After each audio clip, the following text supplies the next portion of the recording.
আসসালামু আলাইকুম। Basic physics academy এর পক্ষ থেকে সকলকে স্বাগতম। আজকে আমরা দেখব নিউটনিয়ান বলবিদ্যা অধ্যায়ের বোর্ড পরীক্ষার যে সকল এমসিকিউ গুলো এসেছে 2026 সাল পর্যন্ত সেই প্রশ্নগুলোর সমাধান। 1 নং প্রশ্নের মধ্যে বলা রয়েছে বস্তুর গতি জড়তা কোনটি সমানুপাতিক, অর্থাৎ কোনো বস্তুর গতি জড়তা, কোনো বস্তু যদি গতিশীল থাকে তাহলে সে কিন্তু গতিশীল থাকতে চায়। এজন্য যেহেতু সে গতিশীল থাকতে চায় আর গতিশীল বস্তুর কিন্তু ভরবেগ থাকে, এজন্য গতি জড়তা কিন্তু বস্তুটির ভরবেগের উপর নির্ভর করবে। তার মানে বস্তুর গতি জড়তা কোনটি সমানুপাতিক সেটি কিন্তু হচ্ছে বস্তুর ভরবেগের সাথে সম্পর্কিত, কারণ গতিটি থাকার জন্য আমাদের এই বেগ কথাটি আসবে। এজন্য হচ্ছে ভরবেগ যত বেশি হবে গতি জড়তা তত বেশি হবে, অর্থাৎ এই গ নাম্বার হচ্ছে এই প্রশ্নের সঠিক উত্তর। তারপর আমরা দেখব প্রশ্ন দুই নং প্রশ্নে বলা রয়েছে নিউক্লিয় বিটা ক্ষয়ের জন্য দায়ী মৌলিক বল কোনটি। তোমরা সকলে জানো যে নিউক্লিয় বিটা ক্ষয় যে সকল নিউক্লিয়াস গুলো তেজস্ক্রিয় নিউক্লিয়াস, অর্থাৎ এই নিউক্লিয়াস গুলো যেগুলো দুর্বল থাকে সেগুলো থেকে আমাদের বিটা ক্ষয় হয়।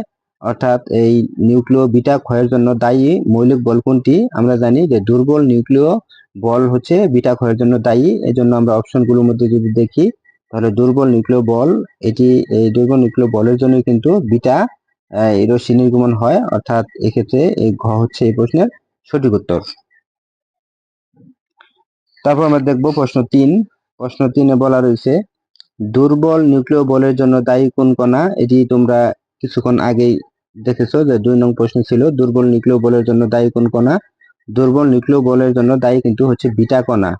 এখন এখানে কিন্তু বিটা কণা যেহেতু আমাদের নেই, মেসন, গ্র্যাভিটন, ফোটন এবং হচ্ছে কি বোসন কণা, সেক্ষেত্রে যদি আমাদের দুর্বল নিউক্লিয় বলের জন্য দায়ী কোন কণা যদি থেকে থাকে তাহলে সেক্ষেত্রে কিন্তু আমাদের বোসন যদি অপশন থাকে তাহলে এটি কিন্তু সঠিক উত্তর হবে। অর্থাৎ এই দুর্বল নিউক্লিয় বলের জন্য দায়ী কোন কণা, সেটি হচ্ছে বোসন কণা, এটিও কিন্তু সঠিক উত্তর। অর্থাৎ ভয় হচ্ছে এই প্রশ্নের সঠিক উত্তর। এটি কুমিল্লা বোর্ড 2024 এবং দিনাজপুর বোর্ড 22 সালে এসেছিল। তারপর দেখো প্রশ্ন 4, ফোটন কণার বিনিময়ের মাধ্যমে কোন বল কার্যকর হয়। এটি যদি তোমরা না পারো তাহলে কিন্তু খুব খারাপ কাজ করেছো, কারণ এটি কিন্তু জানার কথা যে ফোটন কণা বিনিময় ঘটে এবং এই ঘটার মাধ্যমে কোন বল কার্যকর হয়, সেটি কিন্তু হচ্ছে তাড়িত চৌম্বক বল। অর্থাৎ এই তাড়িত চৌম্বক বলের জন্য কিন্তু ফোটন কণার বিনিময় ঘটে। আমরা জানি যে দুটি চার্জ যদি, ধরো একটা চার্জ Q1 এবং আরেকটি চার্জ হচ্ছে Q2, দুটি যদি ধনাত্মক চার্জ হয়ে থাকে তাহলে একে অপরকে বিকর্ষণ করবে। এই দুটি চার্জের মধ্যে এই ফোটন নামক কণার বিনিময়ের ফলে কিন্তু এই তাড়িত চৌম্বক বলটি সৃষ্টি হয়ে থাকে। অর্থাৎ এই ক্ষয় কিন্তু হচ্ছে এই প্রশ্নের সঠিক উত্তর। তারপর হচ্ছে প্রশ্ন 5 এ বলা রয়েছে কোন ধরনের গতির ক্ষেত্রে বল ও বলের দিকে বস্তুর সরণের মধ্যবর্তী কোণ 0 ডিগ্রি হয়। আমরা জানি যে বল এবং সরণ যদি একই দিকে হয় তাহলে সেক্ষেত্রে বল এবং সরণ যদি একই দিকে হয় তাহলে তাদের মধ্যবর্তী কোণ কিন্তু হয় 0 ডিগ্রি। সেক্ষেত্রে এটি কিন্তু হচ্ছে এই আমাদের একমাত্রিক গতি, কেননা এটির যে কোনো একটি সরলরেখা বরাবর যেহেতু গতিশীল, এই ক্ষেত্রে আমাদের উত্তর কিন্তু হচ্ছে একমাত্রিক গতির ক্ষেত্রেই এটি সম্ভব। এই জন্য ক হচ্ছে এই প্রশ্নের সঠিক উত্তর। তারপর প্রশ্ন 6 বলা রয়েছে মৌলিক বলকে কয় ভাগে ভাগ করা যায়। তোমরা সকলেই জানো যে মৌলিক বল মূলত 4 প্রকার। এই মৌলিক বল হচ্ছে মূলত 4 প্রকার, অর্থাৎ মৌলিক বলকে মোট 4 ভাগে ভাগ করা যায়, অর্থাৎ গ হচ্ছে এই প্রশ্নের সঠিক উত্তর। তারপর প্রশ্ন 7 বলা রয়েছে বস্তুর আণবিক গঠন ও রাসায়নিক বিক্রিয়ার জন্য দায়ী কোন বল। কোনো বস্তুর আণবিক যে গঠন হয় এবং অণু গঠন করে এবং রাসায়নিক বিক্রিয়ার জন্য দায়ী যে বল সেটি কিন্তু হচ্ছে তাড়িত চৌম্বক বল। এটি তোমাদের মনে রাখতে হবে যে তাড়িত চৌম্বক বলের কারণেই রাসায়নিক বিক্রিয়া সংঘটিত হয় এবং এই বস্তুর আণবিক যে গঠন তৈরি হয় সেটি কিন্তু তাড়িত চৌম্বক বলের কারণেই। এটি কিন্তু হচ্ছে এই প্রশ্নের সঠিক উত্তর, অর্থাৎ খ হচ্ছে এই প্রশ্নের সঠিক উত্তর। তোমরা প্রথমবারের মতো যারা ভিডিওটি দেখছো, ভিডিওটি ভালো লেগে থাকলে একটি লাইক ও চ্যানেলটি সাবস্ক্রাইব করতে ভুলবে না। আমরা ধারাবাহিকভাবে ইন্টারমিডিয়েট পদার্থবিজ্ঞান প্রথম পত্র ও দ্বিতীয় পত্রের সকল অধ্যায়ের নিয়মিত ভিডিও আপলোড করে থাকি। তারপর হচ্ছে প্রশ্ন 8 বলা রয়েছে ইউরেনিয়াম, থুরিয়াম ইত্যাদি মৌলিক পদার্থের তেজস্ক্রিয় ভাঙ্গন ঘটে কোন কণার কারণে। দেখো ইউরেনিয়াম এবং থুরিয়াম এরা কিন্তু হচ্ছে তেজস্ক্রিয় মৌল। ইত্যাদি মৌলিক পদার্থের তেজস্ক্রিয় ভাঙ্গন ঘটে কোন বলের কারণে।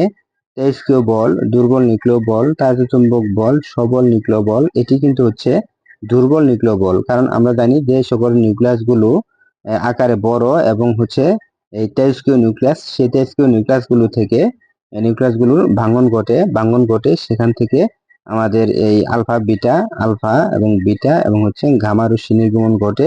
এই দুর্বল নিউক্লিয় বলের কারণেই তেজস্ক্রিয়তার ভাঙ্গন ঘটে, অর্থাৎ তেজস্ক্রিয় ভাঙ্গন যে ঘটে এটি মূলত দুর্বল নিউক্লিয় বলের জন্য, অর্থাৎ ঘ হচ্ছে এই প্রশ্নের সঠিক উত্তর। তারপর আমরা দেখব প্রশ্ন 9। প্রশ্ন 9 বলা রয়েছে নিচের কোনটি সহনশীল বলের উদাহরণ? আমরা জানি যে বল দ্বারা এই কৃত কাজের মান পুনরুদ্ধার করা সম্ভব তাকে কিন্তু বলা হয় সহনশীল বল। অর্থাৎ এই সহনশীল বলের উদাহরণ হতে পারে আমাদের ঘর্ষণ বল দ্বারা কৃত কাজ সংরক্ষিত হয় না, কারণ ঘর্ষণ বলের জন্য যে তাপ উৎপন্ন হয় সে তাপ থেকে আবার পুনরায় ঘর্ষণকে পাওয়া যায় না, এই জন্য এটি কিন্তু সঠিক নয়। তারপর ছান্দ বল, এটিও এক প্রকার ঘর্ষণ বল, এটিও সঠিক নয়। ঘাত বল সহনশীল বল নয়, কিন্তু অভিকর্ষ বল কিন্তু সহনশীল বল। কারণ একটি বস্তু যদি উপর দিকে তোলা হয়, আমাদের কাজ যদি মাইনাস হয়ে থাকে, কাজের মান যদি মাইনাস হয়ে থাকে, আবার যখন উপর থেকে নিচে যখন পড়বে তখন কিন্তু ওই সমান কাজই হবে এবং কাজের মান হচ্ছে ধনাত্মক। সেক্ষেত্রে আমরা বলতে পারি মোট কাজ কিন্তু হচ্ছে শূন্য। এক্ষেত্রে এই কৃত কাজের মান যেহেতু শূন্য, অর্থাৎ এটি হচ্ছে আমাদের অভিকর্ষ বলই হচ্ছে সহনশীল বলের উদাহরণ, অর্থাৎ গ হচ্ছে এই প্রশ্নের সঠিক উত্তর। তারপর আমরা দেখব প্রশ্ন নং 10। প্রশ্ন নং 10-এ বলা রয়েছে কোন কণার বিনিময়ে নিউক্লিয় সবল বল কাজ করে? আমরা জানি যে নিউক্লিয় সবল বল কাজ করে মেসন নামক কণার বিনিময়ের ফলে।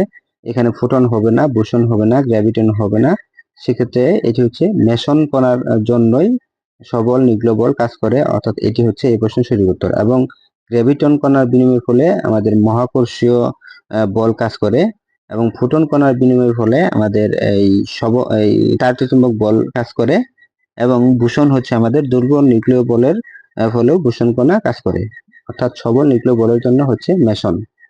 তারপর হচ্ছে প্রশ্ন 11 নং প্রশ্ন বলা রয়েছে কোন একটি বস্তুকে অমসৃণ তলে স্থির অবস্থায় রাখা হলে এর উপর মোট কয়টি বল কাজ করে?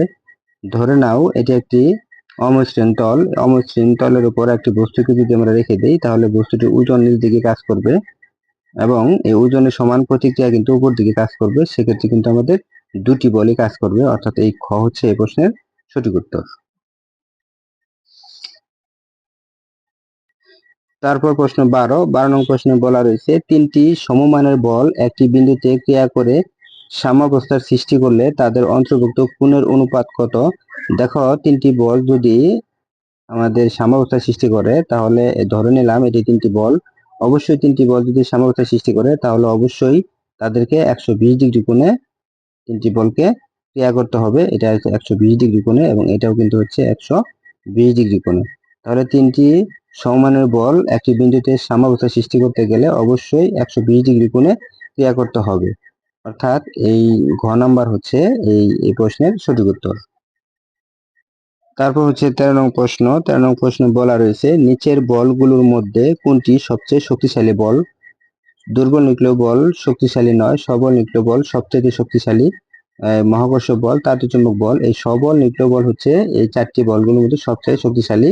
এই সবল নিউক্লিয় বলের কারণে কিন্তু একটি নিউক্লিয়াসের ভিতরে এই প্রোটন এবং নিউট্রন গুলো একত্রিত থাকে, অর্থাৎ এই খ নাম্বার হচ্ছে এই প্রশ্নের সঠিক উত্তর।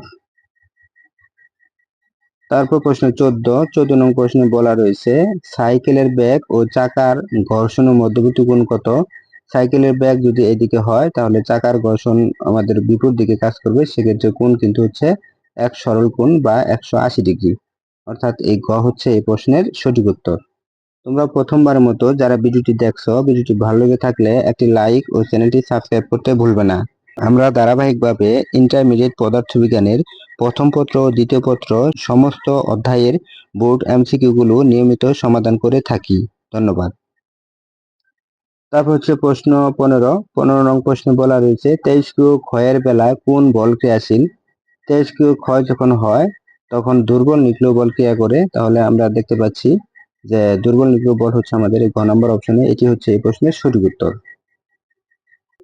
তারপর প্রশ্ন 16 নং প্রশ্নে বলা রয়েছে যে বলের কারণে বস্তু বৃত্তাকার পথে ঘুরে সেই বল যদি প্রত্যাহার করে নেওয়া হয় তাহলে বস্তুটির গতি জড়তার কারণে কি ঘটবে? ধরো একটি চিত্র আমরা অঙ্কন করে নেই। আমরা যদি দেখি যে একটি বৃত্তাকার পথে একটি বস্তু ঘুরতেছে, ধরলাম এই বস্তুটি একটি বৃত্তাকার পথে ঘুরতেছে, বৃত্তের ব্যাসার্ধ যদি আর হয়ে থাকে, এই বস্তুটি যদি কোনো সময় বৃত্তাকার পথে ঘুরতে ঘুরতে যদি এই কেন্দ্রমুখী বল যদি অপসারণ করা হয়, কেন্দ্রমুখী বল যদি না থাকে, তাহলে এটি কিন্তু স্পর্শক বরাবর সামনের দিকে গতিপ্রাপ্ত হবে। যখন এখানে চলে আসবে তখন এটি এদিক বরাবর সামনের দিকে গতিপ্রাপ্ত হবে। সুতরাং স্পর্শক বরাবর ছুটে যাবে, এটি কিন্তু সঠিক। তারপর ওই মুহূর্তে ব্যাগের দিক বরাবর ছুটে যাবে, ওই মুহূর্তে ব্যাগের যে দিকটা থাকবে ওই দিক বরাবর ছুটে যাবে, এটিও কিন্তু হচ্ছে সঠিক। তারপর ব্যাসার্ধ বরাবর কেন্দ্রের দিকে ছুটে যাবে, অবশ্যই ব্যাসার্ধ বরাবর কেন্দ্রের দিকে ছুটে যাবে না, এজন্য এটি সঠিক নয়। সুতরাং এটির 1 এবং 2 হচ্ছে এই প্রশ্নের সঠিক উত্তর, অর্থাৎ ক হচ্ছে এই প্রশ্নের সঠিক উত্তর। তারপর প্রশ্ন 17 নং প্রশ্নতে বলা রয়েছে কোন বস্তুর উপর নিট বল শূন্য হলে কি স্থির থাকবে? যদি কোনো বস্তুর উপর নিট বল শূন্য হয়, অর্থাৎ আমরা জানি যে সামেশন এফ সমান জানি আমরা এম এ, যদি নিট বল শূন্য হয়ে থাকে তাহলে আমরা এখান থেকে লিখতে পারি এম এ। তাহলে এখান থেকে বস্তুর বল শূন্য হতে পারে না, তার মানে ত্বরণ হচ্ছে শূন্য, এম শূন্য হতে পারে না, বল শূন্য হতে পারে না, তাহলে কিন্তু ত্বরণ শূন্য। তাহলে যেহেতু ত্বরণ শূন্য, তাহলে বস্তুটি বেগ কিন্তু যে বেগে ছিল সে বেগে চলতে থাকবে, অর্থাৎ বেগ কিন্তু স্থির থাকবে এবং ত্বরণ মান কিন্তু শূন্য, অর্থাৎ ত্বরণ মান যেহেতু শূন্য তাহলে ত্বরণটাও কিন্তু স্থির থাকবে। গতিশক্তি যেহেতু আমাদের বেগের মান স্থির থাকবে এবং ত্বরণ যেহেতু নেই, তাহলে সমবেগে চলতে থাকবে। সমবেগে চলতে থাকলে কিন্তু গতিশক্তিও আমাদের কোনো পরিবর্তন হবে না, অর্থাৎ 1, 2, 3 কিন্তু হচ্ছে এই প্রশ্নের সঠিক উত্তর, গ হচ্ছে এই প্রশ্নের সঠিক উত্তর। তারপর আমরা দেখব প্রশ্ন 18 নং প্রশ্নে বলা রয়েছে সাঁতার কাটার ভিত্তি হলো নিউটনের তৃতীয় সূত্র না দ্বিতীয় সূত্র নাকি প্রথম সূত্র? সাঁতার কাটার ভিত্তি কিন্তু হচ্ছে নিউটনের তৃতীয় সূত্র, অর্থাৎ এফ সমান হচ্ছে আমাদের -F2, এটি হচ্ছে নিউটনের তৃতীয় সূত্র। এই গ হচ্ছে এই প্রশ্নের সঠিক উত্তর।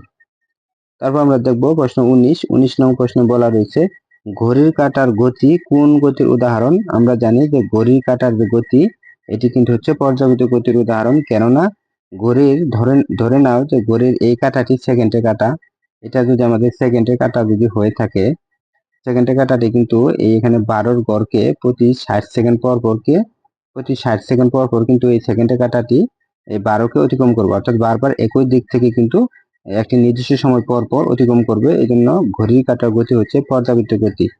সুতরাং এর সঠিক উত্তর হচ্ছে ক। তোমরা প্রথমবারের মতো যারা ভিডিওটি দেখছো, ভিডিওটি ভালো লেগে থাকলে একটি লাইক ও চ্যানেলটি সাবস্ক্রাইব করতে ভুলবে না।